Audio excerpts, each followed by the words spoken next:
আসসালামু আলাইকুম। আজ আমরা শিখব গুগল ফর্মের মাধ্যমে কিভাবে বহু নির্বাচনী প্রশ্ন তৈরি করা হয়। প্রথমে আমরা গুগল ক্রোম এই ব্রাউজারটি ওপেন করব। অন্য যে কোনো ব্রাউজার দিয়েও এই কাজটি করা যেতে পারে। গুগল ক্রোমে প্রবেশ করার পরে আমরা সার্চ বক্সে গুগল ফর্ম লিখব। গুগল ফর্মের এখানে গুগল ফর্মস সাইন ইন এই জায়গাটিতে আমরা ক্লিক করব। জিমেল অ্যাকাউন্ট দিয়ে সাইন ইন করব। আমার এখানে আগেই জিমেল অ্যাকাউন্ট ছিল দেখে অ্যাকাউন্টটি শো করছে। যাদের অ্যাকাউন্ট থাকবে না তারা ইমেল আইডি এবং পাসওয়ার্ড দিয়ে জিমেল আইডিতে প্রবেশ করবেন। জিমেল আইডিতে লগ ইন করার পর গুগল ফর্মের এই পেজটি আপনারা দেখতে পারবেন। এখানে আনটাইটেল ফর্ম উপরে লেখা আছে এবং নিচেও লেখা আছে। আমি ব্যবসায় উদ্যোগ, প্রথমে আমি বহু নির্বাচনী প্রশ্ন প্রস্তুত করা শিখাবো। এই ফাইলটির নাম দিলাম ব্যবসায় উদ্যোগ বহু নির্বাচনী, অর্থাৎ আমি আমার গুগল ড্রাইভে যেন এই ব্যবসায় উদ্যোগ বহু নির্বাচনী এই নামটি দেখতে পাই, তাতে আমি বুঝতে পারবো যে এখানে আমার ব্যবসায় উদ্যোগ বহু নির্বাচনী প্রশ্নগুলো দেয়া আছে। আপনারা আপনাদের সুবিধা মতো এখানে নাম দিবেন। দেখুন এই একই নাম আবার আমাদের যে গুগল ফর্মের প্রথম টাইটেল সেখানে নামটি শো করছে। চাইলে আপনি এখানকার নামটি পরিবর্তন করতে পারবেন। অর্থাৎ আমি যদি চাই বহু নির্বাচনী কেটে দিয়ে শুধুমাত্র ব্যবসায় উদ্যোগ রাখলাম, অর্থাৎ আমার ফাইলের নাম হলো ব্যবসায় উদ্যোগ বহু নির্বাচনী। আমার ফর্মের ভিতরে প্রশ্নের প্রথমেই আমার দেখা যাবে ব্যবসায় উদ্যোগ। এখন নিচে দেখুন ফর্ম ডেসক্রিপশন।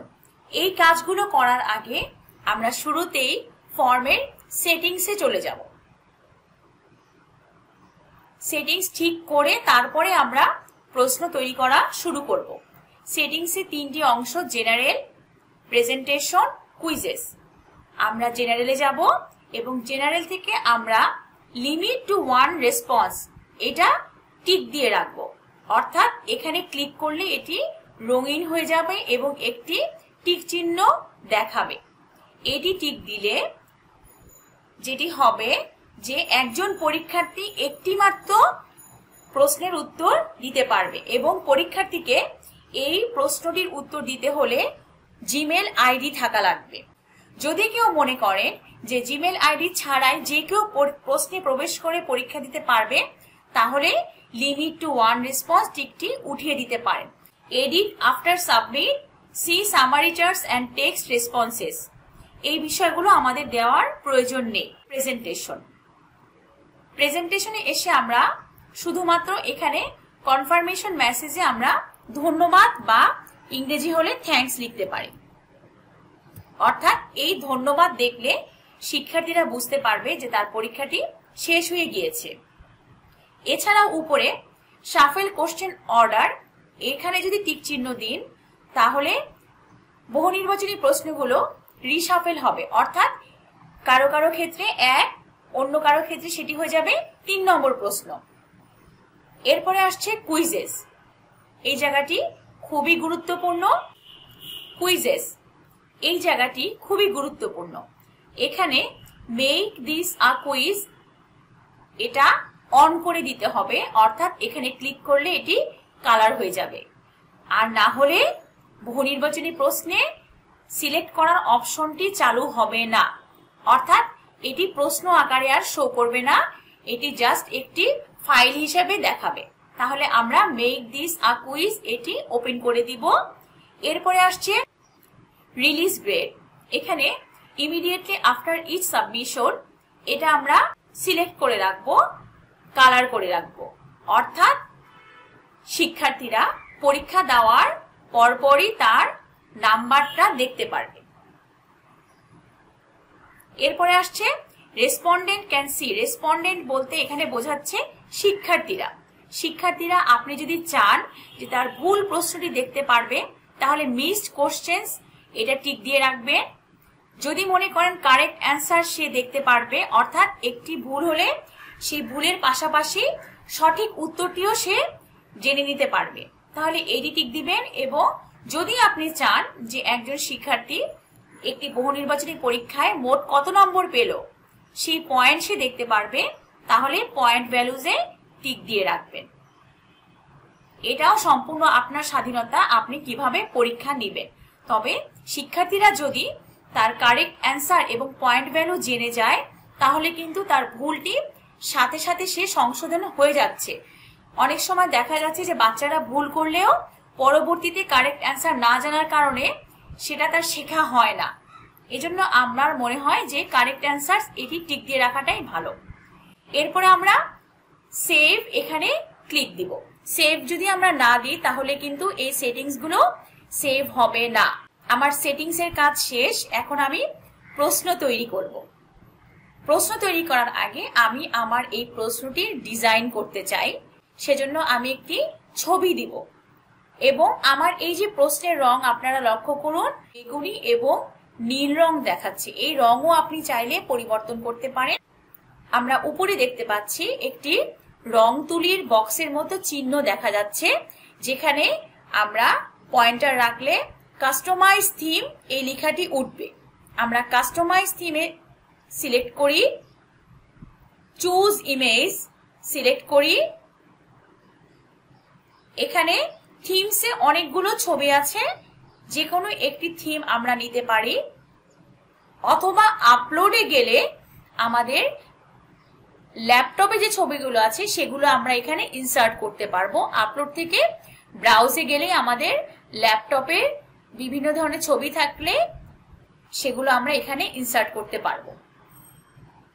আমি এখানে থিমস থেকে একটি ছবি নিলাম, ছবিটি সিলেক্ট করে ইনসার্টে দিতে হবে। এরপর নিচে আসছে থিম কালার। থিম কালার এখানে অরেঞ্জ কালার সিলেক্ট হয়ে আছে এবং আপনারা লক্ষ্য করুন এখানে অরেঞ্জ বর্ডার দেখা যাচ্ছে। আপনি চাইলে ব্লু যে কোনো কালার দিতে পারেন এবং ব্যাকগ্রাউন্ড কালারও যদি ব্লু দেন তাহলে এটা লাইট হবে না ডার্ক হবে সেটাও সিলেক্ট করতে পারেন। সিলেক্ট করা হয়ে গেলে আমরা এখানে থিম অপশনস এর পাশে ক্রস চিহ্ন দিয়ে এটি বন্ধ করে দিব। এখন আমরা চলে আসব আমাদের প্রশ্ন সাজানোতে। প্রশ্নে আমরা শুরুতেই কিন্তু নাম দিয়েছি ব্যবসায় উদ্যোগ, অর্থাৎ আমি আমার বিষয়ের নামটি দিয়েছি। এখন আমার ফর্ম ডেসক্রিপশন নিচে দেখা যাচ্ছে। ফর্ম ডেসক্রিপশনে আমরা এখানে প্রশ্নের উপরে আমাদের কিছু লেখা থাকে, যেমন শ্রেণী, বিষয় কোড, পূর্ণমান, সময়। এই বিষয়গুলো আমরা এখানে লিখব। এখানে নবম এবং দশম শ্রেণী হলে আমরা বিষয় কোডটি লিখতে পারি, পরীক্ষার সময় এবং পূর্ণমান এই বিষয়গুলো আমরা এখানে লিখব। এখন শিক্ষার্থীদের পরিচিতির জন্য আমরা একটি অংশ তৈরি করব। আনটাইটেল কোশ্চেনে ক্লিক করে আমরা এখানে লিখব নাম এবং ডান দিকে শর্ট অ্যান্সার। এখানে যদি আমরা ক্লিক করি অনেকগুলি অপশন দেখা যাচ্ছে। নামের জন্য আমরা শর্ট অ্যান্সার সিলেক্ট করব। নিচে রিকোয়ার্ড বাটনটি অন করে দিব। যদি রিকোয়ার্ড বাটন অন করা থাকে তাহলে একজন শিক্ষার্থী এই অংশটুকু পূর্ণ না করে সাবমিট করতে পারবে না। এরপর আমরা নামের পরে শাখা দিব। নিচে ডুপ্লিকেট একটা অংশ দেখতে পাচ্ছি, এই ডুপ্লিকেটে ক্লিক করব। ডুপ্লিকেটে ক্লিক করলে নামটি আবার শো করবে। আমরা এখানে শাখা দিতে পারি এবং শাখা শিক্ষার্থীরা লিখবে না, আমরা দিয়ে দিব, তারা শুধু সিলেক্ট করবে। সেজন্য শর্ট অ্যান্সারে ক্লিক করে আমরা শর্ট অ্যান্সার না দিয়ে এখানে আমরা দিব ড্রপ ডাউন। ড্রপ ডাউন দেওয়ার পরে অপশন 1 এখানে আমরা শাখার নাম দিলাম ক। নিচে অ্যাড অপশনে ক্লিক করলাম, দ্বিতীয় অপশন দিলাম খ, তৃতীয় অপশন দিলাম গ এবং চতুর্থ অপশন ঘ। এখানে শিক্ষার্থীরা তাদের শাখাতে শুধুমাত্র টিক চিহ্ন দিবে। ক, খ, গ, ঘ যে কোনো একটি সিলেক্ট করবে, তাকে আর লিখতে হবে না। এরপরে আসছে আবারও ডুপ্লিকেট। বারবার ডুপ্লিকেট দিয়ে করলে আমাদের এই রিকোয়ার্ডের কাজটি আর করতে হবে না। শাখার জায়গায় আমরা এখন লিখব রোল। রোল এখানে ড্রপ ডাউন মেনু হবে না, কারণ রোল শিক্ষার্থীরা নিজে বসাবে। আমরা এখানে ক, খ, গ, ঘ এই 4টি অপশনে যে পাশে ডান দিকে ক্রস চিহ্ন আছে এগুলো রিমুভ করে দিব। রিমুভ করে দিয়ে আমরা ড্রপ ডাউনটা সিলেক্ট করে এখানে দিব শর্ট অ্যান্সার। শর্ট অ্যান্সার দিলে শিক্ষার্থীরা তাদের রোল এখানে বসিয়ে দিতে পারবে। আমরা রোলের ক্ষেত্রে অনেকে সংখ্যা সিলেক্ট করে রাখে যেটি নাম্বার হবে, সেটি করলে অনেক সময় দেখা যায় যে অনেক শিক্ষার্থী বাংলায় রোল লিখে, অনেকে ইংরেজিতে লিখে, তখন বাংলা ফন্টটি একসেপ্ট করবে না। সেজন্য রোলে আমরা শর্ট অ্যান্সার সিলেক্ট করে রাখবো। শিক্ষার্থীর পরিচয় হিসেবে আপনারা চাইলে আরো কিছু অ্যাড করতে পারেন। যদি বিভাগ থাকে সেই ক্ষেত্রে বিভাগ অ্যাড করতে পারেন, অথবা অন্য কিছু প্রয়োজন মনে করলে অ্যাড করতে পারেন। এখন আমরা প্রশ্ন তৈরি করব। সেজন্য আমাদের এখন নতুন একটি সেকশন অ্যাড করতে হবে, অর্থাৎ ডান দিকে নিচে পয়েন্টার রাখলে আপনারা দেখুন অ্যাড সেকশন দেখা যাচ্ছে। অ্যাড সেকশনে ক্লিক করলেই সেকশন 2 অফ 2 নতুন একটি সেকশন যুক্ত হলো, অর্থাৎ নতুন একটি পেজ আসলো। এবং এখানে আনটাইটেল সেকশনের জায়গায় আমরা প্রশ্নের শর্তগুলো লিখে দিতে পারি। বহু নির্বাচনী প্রশ্নের মান এবং কিভাবে উত্তর দিতে হবে সেগুলো লিখে রাখলাম। এরপরে আসছে প্রশ্ন পর্ব। আমরা এখানে ডান দিকে অ্যাড কোশ্চেনে ক্লিক করব। করলেই নিচে লক্ষ্য করুন আমার কোশ্চেনের জন্য একটি ঘর তৈরি হয়ে গেল। একটি প্রশ্ন আগে টাইপ করা থাকলে সেটি কপি করে পেস্ট করে দিতে পারি, অথবা এখানে আমরা টাইপও করতে পারি। এবং নিচে আসছে অপশন। অপশনে আমরা প্রশ্নের অপশনগুলো দিয়ে দিব। অ্যাড অপশনে যাব। অ্যাড অপশনে গেলে আমার পরবর্তী অপশন দেখাবে। এভাবে যে কতটি অপশন থাকবে আমরা অ্যাড অপশন দিয়ে দিয়ে পরবর্তী অপশনগুলোতে টাইপ করব, অথবা আগের কোথাও থেকে পেস্ট করব। এবং লক্ষ্য করে দেখুন ডান দিকে মাল্টিপল চয়েস সিলেক্ট করাই ছিল। প্রতিটি অংশ শেষে অবশ্যই লক্ষ্য করব রিকোয়ার্ড বাটনটি অন করা আছে কিনা। আরেকটি বিষয় মনে রাখতে হবে যে আমাদের এখন পয়েন্ট দিতে হবে, কারণ এখানে শিক্ষার্থীরা নম্বর পাবে। নিচে লক্ষ্য করুন অ্যান্সার কি। অ্যান্সার কি দিয়ে ক্লিক করলেই আমার ডান দিকে পয়েন্টস আসছে।